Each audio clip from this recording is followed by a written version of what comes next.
Notre cours de physique d'aujourd'hui sera basé sur l'étude de l'eau, symbole chimique H2O. Tout d'abord, laissez-moi vous présenter notre plan du cours. Dans notre plan du cours, nous allons tout d'abord définir et parler de l'utilité de l'eau. C'est quoi une eau potable? Caractéristiques d'une eau potable, type d'eau, méthode de traitement de l'eau. Sixième pour faire un bref rappel et septième pour finir un petite évaluation. Parlons un peu de l'eau. Nous disons que l'eau est un liquide transparent, inodore, insipide. L'eau est un corps composé dont les molécules sont formées de deux atomes d'hydrogène et d'un atome d'oxygène, qui donne ce symbole H2O. L'eau est une boisson indispensable à la vie des êtres vivants. Elle participe aussi à presque toutes nos activités comme la préparation de la nourriture, le chantier, l'agriculture, le ménage.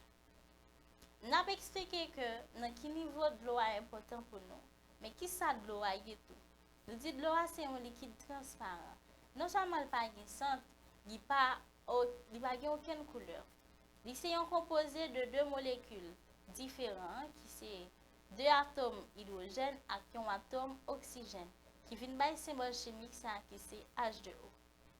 L'eau est vraiment important côté lui-même entrer dans presque toute notre activité nous gagnons les n'a fait manger, les n'a battre mortier par exemple, n'a construit tout ça.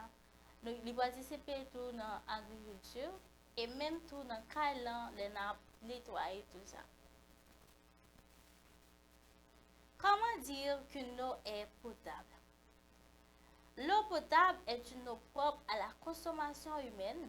Les eaux dites de source sont des eaux naturellement propres à la consommation humaine. On peut aussi obtenir de l'eau propre, de l'eau potable, soit par procédé physique ou par procédé chimique. L'eau potable, c'est de l'eau côté, moins qu'à utiliser sans crainte. Mais naturellement, nous dit que l'eau sociale est tout propre. Mais qui peut le cause, les peut le rencontrer ensemble avec d'autres intrus qui peut venir rendre pas potable. Qu'il est de l'eau potable? Parler de caractéristiques d'une eau potable. Pour dire qu'une eau soit potable, elle a des normes ou des caractéristiques à respecter. Une eau potable doit être limpide, c'est-à-dire claire, ne pas contenir de matière en suspension comme de la boue, sable, poussière. Une eau doit être fraîche et avoir bon goût. Contenir quelques sels minéraux en solution. Contenir de l'oxygène en solution. Ne pas contenir de microbes pathogènes, c'est-à-dire des microbes qui peuvent causer des maladies. Ne pas contenir de matière toxique, de traces de radioactivité.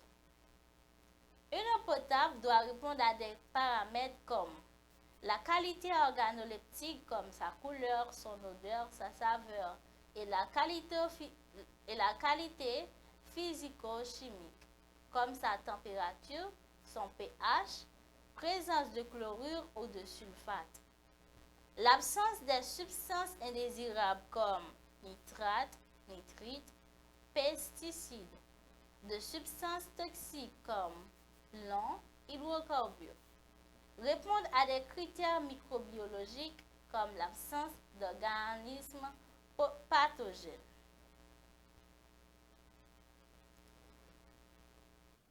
Tout ça est représenté, tout ça est de l'eau doit gagner, à tout point ou encore paramètre, de l'eau doit pas gagner. De l'eau pas doit gagner. Type d'eau. On peut énumérer plusieurs types d'eau, tels que l'eau douce, c'est une eau qui ne contient pas de sels minéraux. Une eau minérale, une eau minérale est une eau caractérisée par sa composition en sels minéraux. Ces eaux souterraines proviennent de certaines nattes phréatique. La présence de sels minéraux dans l'eau s'exprime en grammes par litre. Troisième type d'eau, nous avons l'eau calcaire. C'est une eau ayant beaucoup de calcaire ou plus de sels minéraux jusqu'à former des dépôts calcaires et empêche le savon de mousser. Quatrième type d'eau, nous avons l'eau de puits. L'eau de puits est l'eau la plus pure que l'on puisse trouver dans la nature, quand la pollution ne la rend pas acide, bien entendu. Mais, dès qu'elle commence à tomber, l'eau de puits ramasse des substances qu'elle rencontre sur son chemin. Ces substances dissolvent dans l'eau et modifient sa composition. Donc, ce n'est pas vraiment de l'eau qui fait tout par propre ou quelque soit genre de. Au contraire, nous de l'eau de puits, c'est de l'eau qui est pure que nous sommes capables de gagner dans la nature. Mais le fait que nous mal gérer en nature, nous venons polluer et en pile acide, l'eau rencontre en pile acide, tout ça, il ne vient pas bon encore pour l'homme utiliser. De ce fait, nous venons dire qu'il n'est pas potable. Mais nous devons considérer que l'eau de puits tape de l'eau potable si toutefois nous devons gérer la nature. Méthode de traitement de l'eau. Comment nous sommes capables de rendre de l'eau pure par procédé chimique ou encore par procédé physique? Il existe plusieurs méthodes de traitement des eaux naturelles. Première méthode, nous avons la décantation.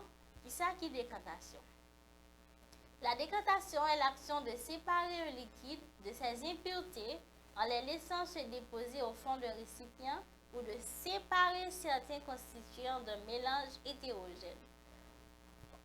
Nous dit décantation, c'est là moi qui t'ai de l'eau ça reposé, de l'eau ça qui t'ai quelques matières, tout ça, moi qui t'ai reposé et puis il y a chita en bas récipient ça. Et de l'eau en l'air, c'est lui-même qui décanter. Décanter qui signifie séparer de l'eau de impureté ou bien de intrus qui est là-dedans. Deuxième catégorie, nous avons la désinfection. Qui ça qui désinfection? Nous dit que désinfection, c'est le fait de détruire des germes microbiens de l'eau. On peut citer comme moyen de désinfection l'utilisation de l'eau javel, le Clorox, ou encore le phénomène d'ébullition. Désinfection, c'est les moyens à désinfecter. On utilise le terme encore qui s'est désinfecté, qui s'est nettoyé, qui s'est détruit germes microbes qui dans l'eau. Les moyens utilisés soit Clorox ou bien moins bouilli de l'eau. Les moyens utiliser phénomène ou bien processus désinfection. Nous avons un troisième point qui c'est distillation. Qui ça qui est distillation? La distillation, c'est l'opération qui consiste à séparer les éléments de mélange en le faisant passer à l'état de vapeur.